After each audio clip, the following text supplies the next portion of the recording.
பெரிய பணக்காரனும் இறைவன் மீது மிகுந்த பக்தியுமாய் இருந்த ஒருவனுக்கு மகா பெரிய மோசமான மூத்த மகன் ஒருவன் இருந்தான். அவன் தன் தகப்பனுடைய வீட்டை விட்டு ஓடிப்போய் கெட்ட தோழரோடு சேர்ந்து அக்கிரமம் செய்து வந்தான். அவனுடைய தகப்பன் பெரிய பணக்காரனாயிருந்தும் அவனுடைய கெட்ட நடத்தைக்கு அவனுக்கு பணம் கொடுத்து உதவி செய்யாதபடியால் தன் தகப்பன் தன்னை நேசிக்கவில்லை என்று எண்ணி அவர் பேரில் அவன் கோபம் கொண்டிருந்தான். தன்னை நேசிக்காத தகப்பனுக்கு ஏதாகிலும் ஒரு விதத்தில் பாடம் கற்பிக்க வேண்டும் என்று அவன் வழி தேடிக் கொண்டிருந்தான். சீக்கிரத்திலேயே அதற்கு ஒரு வழி வாய்த்தது. தகப்பனும் தாயும் தங்கள் மற்ற பிள்ளைகளை கூட்டிக் கொண்டு வெகு தூரமான இடத்துக்கு சுற்றுலா போனார்கள். அவர்கள் வீடு பூட்டப்பட்டிருந்தது.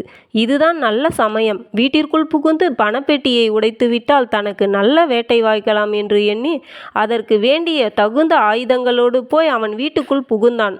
அங்கே தகப்பனுடைய பணப்பெட்டியை உடைத்து பார்க்கையில் அவன் நினைத்தபடியே பவுன் பவுனாகவும் நோட்டு நோட்டாகவும் அதிக பணம் இருந்தது. அவைகளை கண்டபோது அவனுக்கு இருந்த சந்தோஷம் சொல்லி முடியாது. நல்ல வேட்டை வாய்த்தது என்று மனதுள் எண்ணிக்கொண்டான். என்னை நேசிக்காத தகப்பனுக்கு நல்ல பாடம் கற்பிப்பேன் என்று சொல்லிக்கொண்டு இன்னொரு பெட்டியை உடைக்கப் போனான். அப்பொழுது அந்த பெட்டிக்குள் முத்திரையிட்டு பத்திரப்படுத்தியிருந்த ஒரு நீண்ட கவர் ஒன்றை அவன் கண்டான். என் தகப்பன் தன்னுடைய மரண சாசன பத்திரம் எழுதி முத்திரை அடித்து வைத்திருக்கிறார் என்பதாக தெரிகிறது. அவர்தான் என்னை நேசிக்கவில்லையே, எனக்கு என்ன எழுதி வைத்திருப்பார்? மற்ற பிள்ளைகளுக்கும் தர்மத்துக்கும் தன் ஆஸ்தியை எல்லாம் எழுதி வைத்திருப்பார்.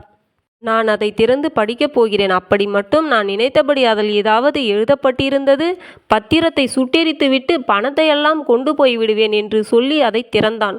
அது மெய்யாகவே அவன் தகப்பனுடைய மரண சாசன பத்திரம்தான். அதை வாசித்து பார்க்கையில் தன்னை பற்றி அதில் பின்வருமாறு எழுதப்பட்டிருக்க கண்டான்.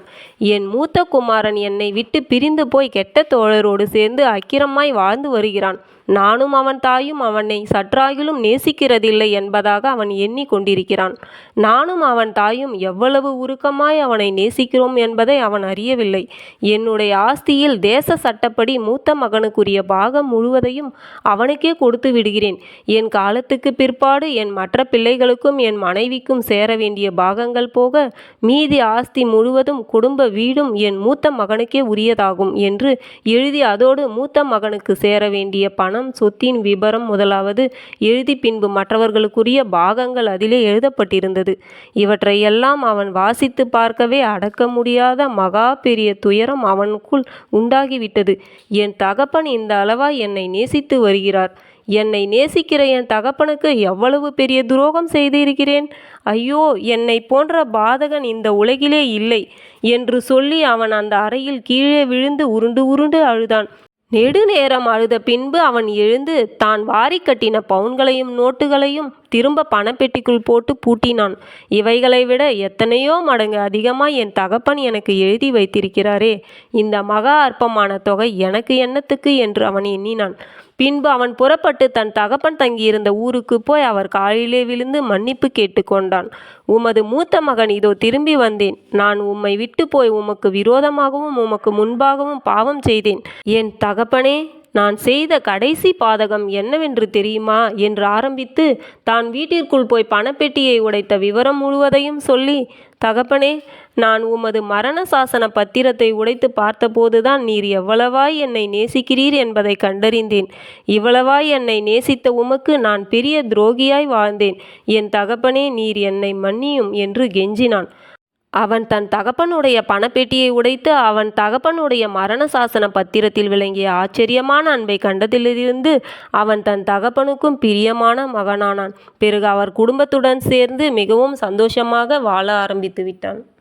இந்த கதை கூறும் நீதி, பெற்றோர் காட்டும் கண்டிப்பு அவர்களுக்கு பிள்ளைகள் மீது அன்பில்லை என்று அர்த்தம் இல்லை. அது அவர்கள் நமக்காக சேர்த்து வைத்திருக்கும் எதிர்காலமும் காட்டும் பொறுமையும் நாம் அறியாத ஆழமான அன்பின் வெளிப்பாடு.